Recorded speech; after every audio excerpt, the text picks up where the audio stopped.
On a quiet night, 8-year-old Sarah lay in her bed, gazing at the twinkling stars through her window. She loved stories about magical worlds, and often dreamed of visiting one. Her father used to tell her tales of hidden realms beyond the stars, and she always wondered if they were real. That night, as she was about to fall asleep, a warm breeze filled the room, though her window was closed. She opened her eyes and gasped. Right in the middle of her room stood a golden door, shimmering with a soft, glowing light. She hesitated for a moment before stepping closer. With a deep breath, she reached out and touched the golden handle. The door swung open by itself, and suddenly, Sarah felt herself being pulled inside, as if she were floating through a swirling tunnel of colors and stars. Then, just as quickly as it had begun, the swirling stopped. Sarah found herself standing in an entirely new world. She was in a vast meadow filled with glowing flowers that whispered softly to one another. The sky above was a brilliant blue, but instead of clouds, it was dotted with floating balloons carrying tiny lanterns. In the distance, she saw a crystal palace. Before she could take another step, a tiny voice spoke. Sarah turned around to see a small elf dressed in a silver cloak. He had twinkling green eyes, and carried a staff with a glowing crystal at its tip. "I am Niko, guardian of the Kingdom of Dreams. And you, Sarah, have arrived just in time." Niko led Sarah toward the crystal palace, where magical creatures had gathered, talking animals, fairies with shimmering wings, and even a wise old owl wearing glasses. At the center of the hall stood Queen Alara, a tall, graceful figure with hair that shimmered like the night sky. "Queen Alara, Sarah, you have been chosen to help us.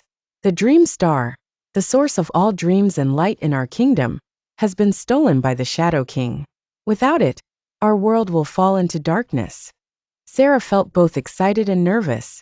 She had never been on an adventure before. "Sarah, how can I help?" "Queen Alara, to retrieve the Dream Star, you must journey through the Whispering Forest, cross the River of Mystery, and reach the Shadow King's castle.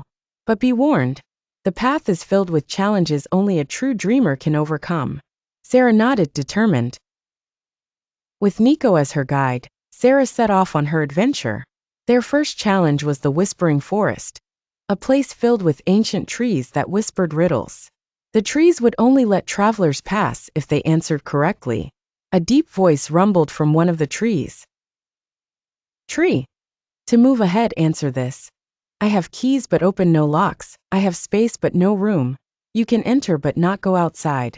What am I?" Sarah thought for a moment. Then she smiled. "A keyboard." The trees rustled happily and moved aside, allowing her to pass. Next, they reached the River of Mystery. The only way to cross was by stepping on floating stones that appeared and disappeared at random. "Niko, only those who believe in themselves can see the path." Sarah took a deep breath and focused. Slowly, the stones started to glow.